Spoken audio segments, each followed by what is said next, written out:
Hey, Brett Kitchen here, and I'm just hiking through the Rocky Mountains out here at Salt Lake City. We just got 66 inches of snow at some of our ski resorts. There's a reason they call us the greatest snow on earth. But the reason I'm up here is to ask you a question. If you have ever climbed Mount Everest. You ever climbed Mount Everest? Maybe not. I know I haven't. But I love watching these films about the people who are brave enough to do that. And the reason is because it's just incredible to see somebody accomplish such a exciting and daring feat. Now, the problem is that there's always, without fail, you watch an Everest movie, you're gonna find stuff goes wrong. I mean, you're in the most inhospitable place on earth, stuff is going to go wrong. And unfortunately, what you see also is when this goes wrong. And you notice that on the way up the mountain, everybody's doing okay. They've woken up, they've had a good night's sleep, they're thinking clearly, they maybe had something to eat, they've got their oxygen, and they're doing okay. The problems always arise on the way back down. And this is when the fatalities happen. Because everything changes on the way back down. They're running low on oxygen. The weather almost always changes by midday. That's why they have to wake up and try to get up there so early so that they can get down, because the storms roll in and then it gets crazy. They can't see what they're doing. They get the temperature drops dramatically. They start freezing up. Their oxygen runs out. And this is why when you see these shows, there's literally bodies laying along the side of the trails of people who never made it back down from the summit. They made it to the top, but they never made it back down successfully. And that's what we want to try to avoid for our retirement. Because going up the hill, accumulating, is totally different than coming back down. Coming down is when we really need to make sure that we don't suffer all of these negative consequences that can happen. What happens during the accumulation is, we're just putting money away. We're letting maybe Wall Street do its thing. It's growing. You throw your money into any kind of normal asset out there and it's probably going to do okay over the long haul. This is why they say, just put your money in the market and it'll grow. And that's probably true for most people. So the question is then, well, how do I prepare for decumulation? How do I prepare for coming down the mountain? Because that's a totally different exercise than going up. If you think about it, spending your money in retirement is the polar opposite than saving money during your working years. So if we know that saving is what Wall Street's good at, well, we wouldn't probably want to use the same tool to accomplish polar opposite outcomes, would we? When you think about it, if I'm trying to start a fire with a fire starter, I'm not going to come back and try to put that fire out with the same fire starter. I'm going to use a different tool, probably a bucket with some water in it. And so when we think about, all right, well, if spending our money in retirement is 180 degrees different than accumulating during working years, then it by definition requires a different strategy. And when I was in the film with Bill Sharp, he was the guy who created the Sharp ratio. He is the Nobel Prize winner. He is one of the most well-respected economics PhDs in the world. And he said this about decumulation. He said, this is the most difficult, nastiest puzzle that I have ever faced in my entire career for economics. Well, that's pretty strong coming from a guy who's been doing this for 50 years. Why is it that this is so difficult? Well, in a similar way that coming down from Everest is where all the danger happens, coming down and spending down your money is where some significant challenges can occur. Number one is the massive number of variables that you're faced with. Think about just running a 30-year lifespan for yourself and your spouse, starting at age 65. There are over 900 different combinations of lifespan that you would have to try to prepare for in order to make sure you maximize your income. That says nothing for all the other variables that we're faced with, like number one, what are inflation rates and how do we plan for that? Number two, what is the interest that I'm earning on my money? Number three, how much money am I losing during stock market crashes? Number four, how much am I spending every single year?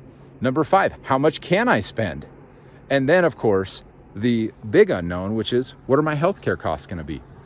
Everybody who's had anybody in any kind of care facility, whether it's just a assisted living or it's actual help with medical problems during those years will tell you it's $4, $5, $6, $7, $8, $9, $10,000 a month, depending on the level of care that you need.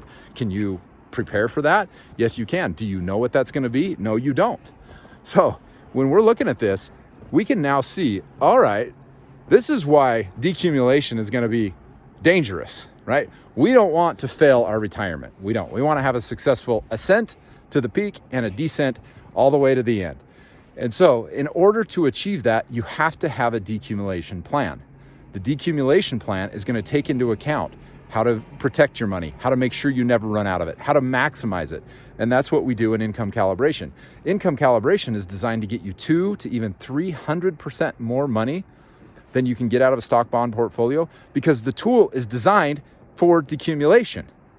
We're not just sitting there saying, hey, let's take the cream off the top and say, let's just live off the interest. Well, what if the balance goes down on the interest?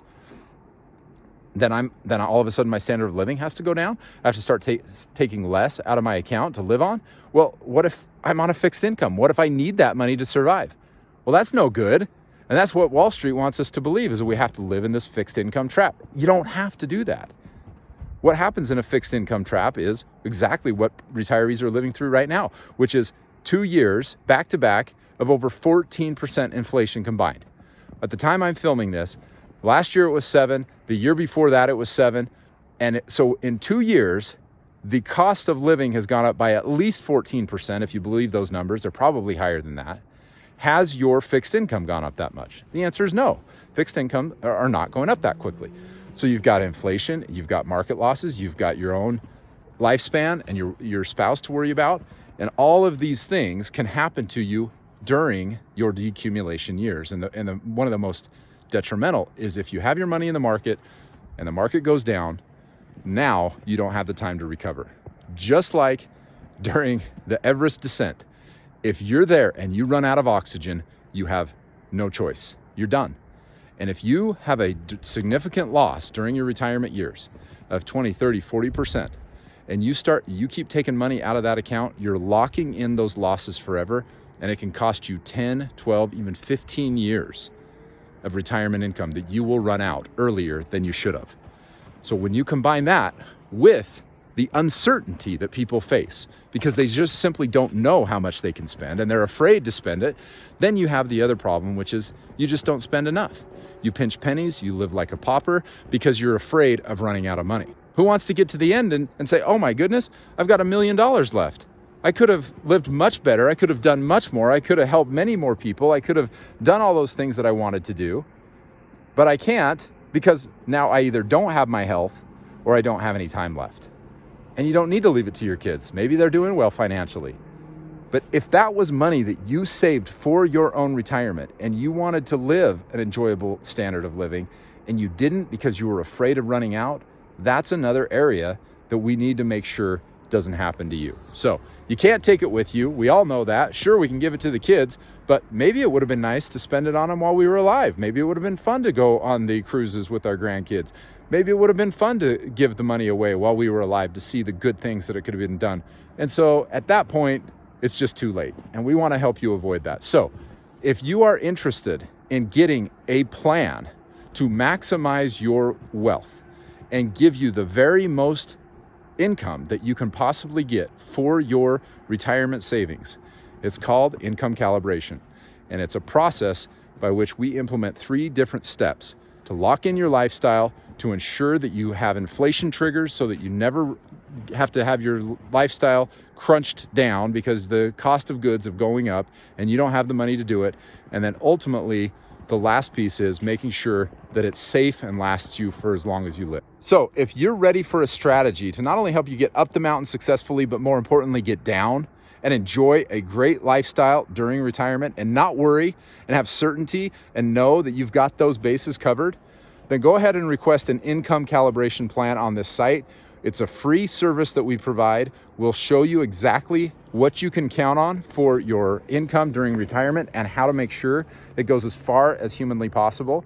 All of those things we cover in our income calibration process. So go ahead and request an opportunity to talk to us right here on the page. We'll put together a little blueprint for you and show you exactly how this works.